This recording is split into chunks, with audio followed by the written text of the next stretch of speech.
Hi, and welcome to Stay in the Loop, where when you sink, you swim so that you don't sink again.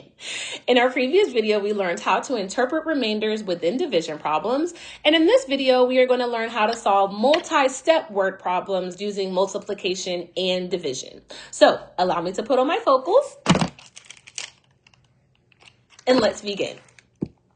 Here's a new page added to the videos where it is going to be the standards page. So where is all of this nonsense coming from? With this digit by this digit and using this strategy, the standards page kind of lets us know as educators what our students need to learn to be successful. So beginning in third grade, we learn how to solve multi-step with multiplication and division.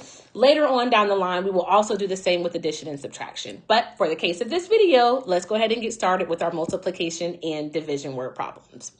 A teacher orders 8 boxes of pencils. Each box contains 13 pencils. The pencils are then packed equally into packages of 8 pencils each. How many packages will be made?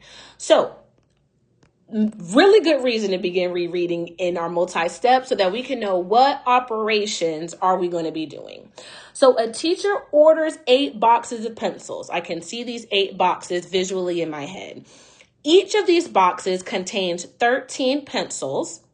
The pencils are then packed equally into packages of 8. How many packages will be made? So how many do we need? So 8 times 13 is going to be where I start my problem because I first need to figure out how many pencils there are. I can't know the packages unless I know how many total pencils I have. So to begin, I'm going to use the partial product strategy where I multiply 8 times 3, which gives me 24. And then I multiply my next digit times that 8, which is 10. And that gives me 80. So 13 times 8 gives me a total of 104 pencils. So essentially, I have these 2 pieces taken care of in my problem. The pencils are then packaged equally into packages of 8 pencils each. How many packages? So now I'm dividing. I'm dividing because I don't know how many packages there are, but I do know that I have 104 pencils and that in each of those packages, there should be 8 pencils. So with this, I'm going to do the big 7. So I have my quotient on the outside because I'm trying to find my divisor. So my dividend goes on the inside. I'm going to ask myself, how close can I get 8 into 10?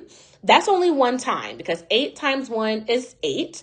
So that means 8 times 10 is going to get me pretty close to that 104, which is my dividend. So when I subtract 80, I am left with the difference of 24.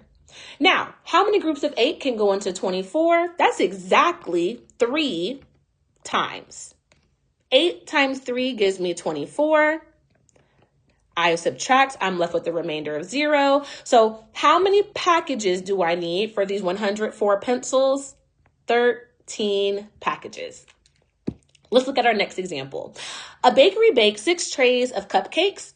Each tray has 21 cupcakes. The cupcakes are shared equally among 9 friends. How many cupcakes does each friend get? Let's go ahead and reread. A bakery makes 6 trays of cupcakes. So you want to make sure, are you picturing those 6 trays? Nice 6 trays laid out. Each of those trays has 21 cupcakes. So I'm going to actually stop there and I'm going to go ahead and first figure out how many total cupcakes I have. So the 6 trays have 21 cupcakes. I'm actually going to do that over here. 21 cupcakes with the 6 trays is going to give me 6 times 1 is 6. And then I have 20 times 6, which equals 120. So when I add all of these up, I am left with 126 cupcakes. So my question continues with that the cupcakes are shared equally, pretty important part, among 9 friends. So now that I have the total number of cupcakes, which in this case is 126, I know that I am sharing those amongst my 9 friends. How many cupcakes is each friend going to get? So that is my unknown number. So I'm going to start with my big 7. I have 9 on the outside, 126 on the inside. How many groups of 9 can go into 12 is always my first step, which I know is only one group. So that means 9 times 10 is going to get me pretty close to my whole entire dividend. 9 times 10 gives me 90. And when I am done subtracting, I am left with the difference of 36. 9 can go into 36 without going over 36 exactly 4 times. 9 times 4 gives me 36. I'm left with 0. So of these 126 cupcakes, I know that each friend is going to get 14 cupcakes. That's a lot of cupcakes for one person, but you know, who am I? We now come to my favorite part of the video where you are now going to pause and go ahead and work on these independently. So I'll see you in a second. Okay, we are now at our answer page. So started with that multiplication first. Then we ultimately needed to do division on both of those problems. And I hope that your answers look like mine. I hope the videos were helpful. I can't wait to see you for the next episode. Are you looped in?